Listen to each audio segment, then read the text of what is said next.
Longsor yang menutup jalan ini terjadi di ruas jalan provinsi di Desa Kemuulu, Pulau Beringin.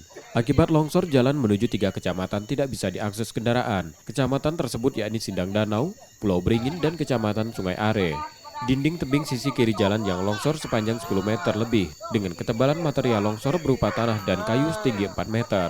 Warga berusaha melintasi lokasi longsor dengan menadu kendaraan di lokasi tersebut.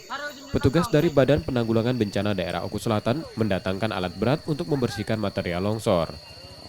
Pun jalan yang tertimpa material longsor ini yang berada di Desa Kemuulu, ini jalan milik provinsi, di mana akses jalan menuju 3 kecamatan, di antaranya kecamatan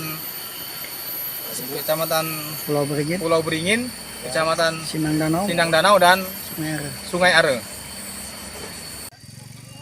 Selain penghubung 3 kecamatan, jalan yang tertutup longsor merupakan jalan alternatif menuju Kaur Bengkulu.